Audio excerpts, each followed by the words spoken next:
Good morning mga kananay. Dito po kami sa tabing dagat.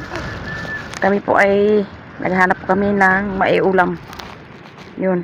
Si Jen ay nakakuha na ng si urchins or tirik. Yan. Aming iulam. Yan, ang daming daming tayom ang tawag sa amin. Tayom. Yan o, tayom. Daming tayom. Mga kananay, ngayon po ay kukuha kami ng tayom sa amin tawagin. O, dami-dami. Try naming mag recipes magluto ng tayong. Ayan, ang dami nila. Ayan, tapos so, hahaba parang tinik kapag siya po ay nakatinik, siguradong talagang ayan, maramdaman mo ang sakit. Ayan, ano ang paraan mo, Mother, para matanggal siya? Wala kasi tayong Tatanggalan muna siya ng ayan, hinawakan ni Mother. Ilagay muna natin sa sako. Yan. Sa haba kasi ng tinik nito. Ang kaibahan nito sa tinik o sea urchin ay mahaba yung kanyang tinik nito. Ayan. Ilagay mo namin sa sako. Maganda sana ito kung may alat. Ayun, yung alat. Malalaki. Balulang. Ay, wala ba yun ng balulang? Oo. Ilagay mo na namin sa sako. Ayan. Yun. Pili tayo ng malaki-laki. Ito po sila ay magkagrupo-grupo. Kung alin yung isa, lahat-lahat doon na. Ayan, o, ang dami nila. Ayan, ang dami. Ayan, ayan. Matataba. Ayan. Sako. Ayan, malaki na talaga. Sa itsura niya, crazy pa. Ayan. Hindi siya may apuri kapag kain. Masarap daw yan. Ang kinis ng dagat.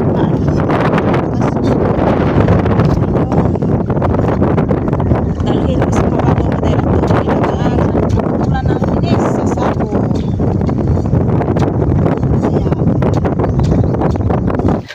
Ayan po, yung nakuha naming tayom ang tawag sa amin. Ito po.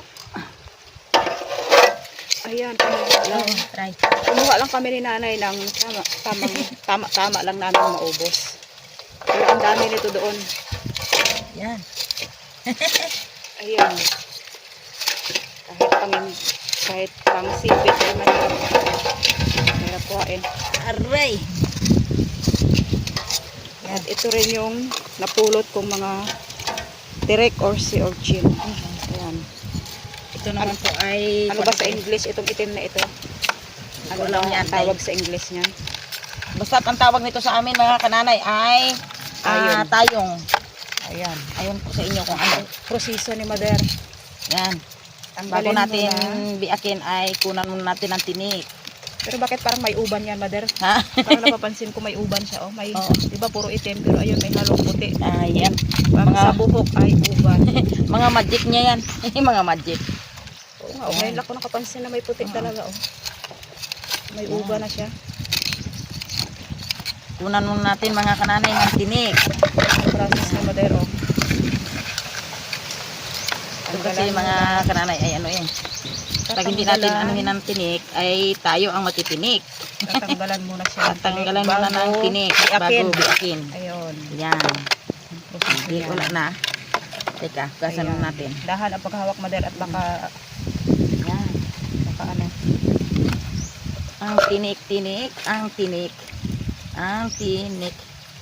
Ito mga kananay, pag kalmada dito sa amin, di ito pinapansin kasi isda ang majority sa amin. Kaya ngayon, Ganitong sobrang lakas, yan. ay wala kaming maiulam. Ay ito ang napagtripa namin. Ayan, kitang-kita ang taba nitong isa na itong may butas na. Ayan, madilaw. May butas na nga siya. So, kawawa naman gagralaw sa planggana. Parang ayaw kong kainin kasi parang ang bait-baiting. Ang bait-bait. Yun. Ayaw na. Parang naano na Yun. So, nagdurog na ina. Nadurog na ita. Nadurog na ito. Ayan. Yan. Ako kaya mother ang magbirada para hindi durog. Try ko. Sayang. Ako nga ang magabi ang. Sige. Ayan, kahit nasa planggana na siya, wala na sa dagat, magalaw-galaw pa. Oo. Ayan, nakaipo na kami ni mother ng, ayun, Baso. rami na. Oh, ito oh. Ayun, Napakataba. yan, puno ang Puno taba. ang loob. Ang kanyang pinakabao-bao ng taba. Nakataba Ayan. talaga. Binaek ko lang at saka pinataob siya kasi may tubig para madali-daling matanggal yung taba. Ayan. Saka ito may kinuha akong, kung maliit pa ako ay paborito ko siyang kainin. Ay hanggang ngayon malaki na si Jen, kakain pa nito. Try ko. Bunga ng lusay sa aming tawagin. Lusay ang tawag. Napauwi. Uwi na kami. Doon na namin ito lulutuin. Ayan, may nakuha yan, akong nag-iisang ganito kasi nasa labas na akala ko wala siyang laman. Ayan, biniak ko. Sa gabi yan mayroon pa. marami.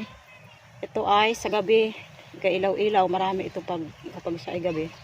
Siguro lumabas ito kanina ay akala niya siguro ay gabi, kaya ayan. Ayan, biniak ko na lang. Madaling araw. Madaling araw ko pa ito pulot. Ayan. Mainit ang pala. Ito, puno siya ng taba. Kaya na yun, kailangan yung madilaw lang ang aming kukuhain. Sold ng aming ulam ni Mother. Pagkagaling po namin sa playa, sa dagat ng Atihan, nakuha ng sea urchins. Ayun po, dito na kami. Ay keep quiet. Ay bumili po ako ng pepino. Balatan natin. Kasi ito ang paborito ng mga apo ko dito sa kay Jean. Ayun po, balatan natin.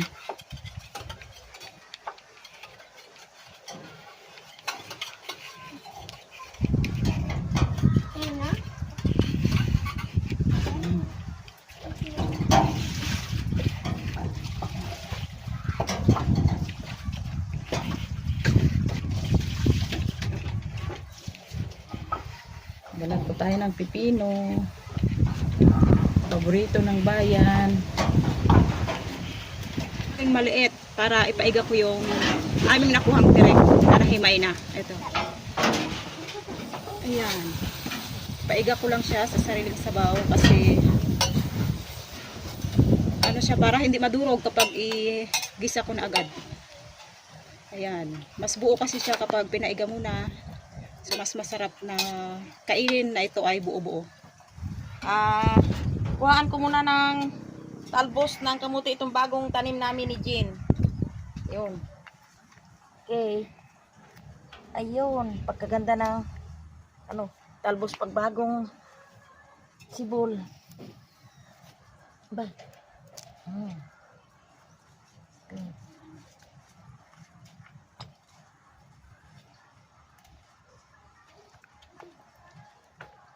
Yan, ikaw. Doon ko lang upo ka lang.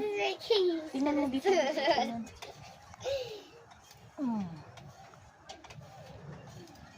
po. Oh.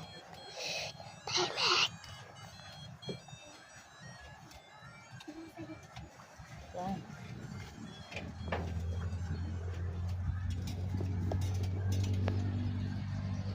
Naghaba na yung kanyang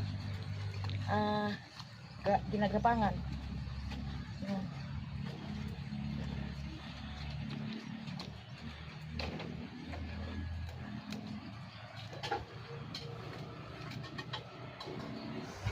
Ito na po yung aking nakuhang talbos sa aming bagong tanim ni Jean. Ayan. Pagkasariwa. Lagain lang po namin ito. Ayan. Kumukulo na siya at malapit lang maiga. Paiigahin ko lang ito para saka ako siya ulit igigisa sa mantika at mga panamya o mga ingredients iba. Ayan, tuyo na.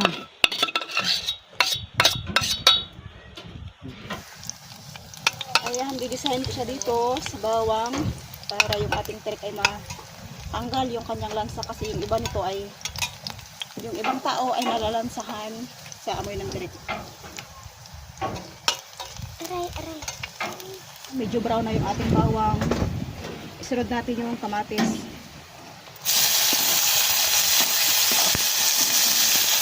Isahin ko siya na durog na durog para lumabas yung asin.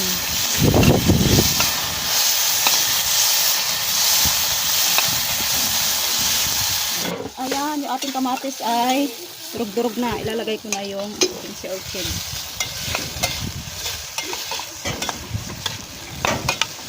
Ginisa ko lang ng konti yung ating sea urchin kasi luto na siya. Dadagdagan ko lang siya ng medyo konting asin kasi may natural na siyang alat. Uminta. Ayan, pinahuli ko yung sibuyas kasi gusto ko yung sibuyas ay medyo matigas-tigas pa.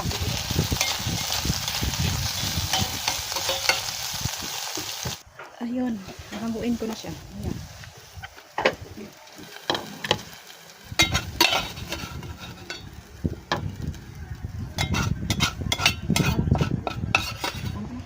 Pakula ako ng tubig para sa ating pag-steam ng talbos or tagain siya ng saglit lang.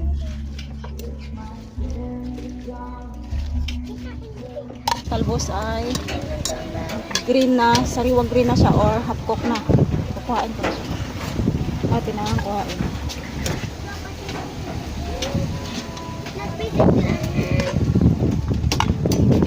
Ayan. Ako lang, ma-free lang. Ako ma-free lang. Ay, sige nang kwan. Okay? So mga kananay, tapos na po kami ng pagluluto ni Jen. At ngayon po ay kakain na po kami ng masarap na ulam namin. Kahit walang isda ay pero masarap. Ngayon po, ang magapanalangin po sa amin, magpasalamat dito sa pagkain ay si Angel. O, sige Angel, panalangin, pikit kayo. Lord, salamat po sa amin. Salamat po sa binigay niyo po ang pagkain. Salamat din po. Gabayan niyo din po kami sa Amen! Pero may naman. Nagpasalamat kit siya. Mga kananay, nagpasalamat kit siya sa katalino na binigay daw sa kanya kasi na-perfect yung kanyang exam. Okay, kain na kayo. No mistake lang. O sige, kain na. O, pwede na kayo magkamay na. Ikaw.